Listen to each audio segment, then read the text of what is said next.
Adam, thank you so much for joining me. Thanks for having me. Of course, Adam, as you know, it has been a tumultuous year for student loan borrowers. Can you walk us through and give us a sense of what 2022 looked like in terms of student loan forgiveness? There's been a lot going on. The Biden administration initiated a number of programs. There was the limited PSLF waiver, which ended in October and is still being processed, which provided a lot of loan forgiveness for folks who have devoted careers to nonprofit or government work.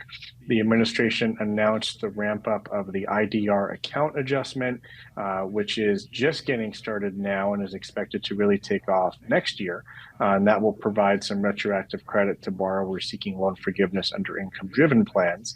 And of course, the big news was the one-time cancellation initiative, which would have provided either $10,000 or $20,000 in debt cancellation for the vast majority of federal student loan borrowers. But then that got blocked by federal courts, and it now looks like the Supreme Court will ultimately decide the fate of that program. Can you give us a sense of why it is being held up in court? So there were a number of legal challenges. We could probably talk all day about why those legal challenges were brought in the first place. But ultimately, there's a question about whether or not the Biden administration acted within existing congressional authority when it used executive action to effectively cancel hundreds of billions of dollars in student debt for up to 40 million borrowers. Most of those lawsuits were dismissed by multiple federal courts, but two of them gained traction. In one case, a court in Texas simply vacated the program and declared that it was illegal. In another, an appeals court instituted a nationwide preliminary injunction freezing the program while the legal battle continues. So, how is this legal battle looking for the Biden administration? It's hard to say how it will ultimately end up, but it is going before the Supreme Court. A couple of weeks ago, the Supreme Court agreed to take up one of the cases, and then just today agreed to take up the second case as well. It looks like there will be oral arguments on those two cases scheduled for sometime in February of 2023, with a decision to follow sometime after that. Most big Supreme Court decisions are issued in June, so it could be around June 2023 when we'll get a final ruling. So let's talk about some possible scenarios here. So what happens if the court strikes down this program?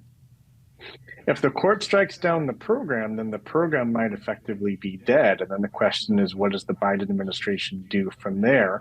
There's been some speculation that they could basically start from scratch and create a new program based on a different legal authority and try to see if that works. But that could just invite a whole set of new legal challenges based on the authority of that. We're also waiting on the administration to release details on a new income-driven repayment plan.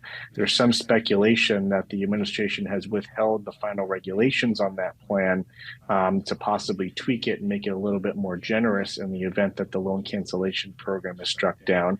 And then, of course, there's this ongoing student loan pause, which the Biden administration recently extended to June 2023 directly in response to the Supreme Court litigation.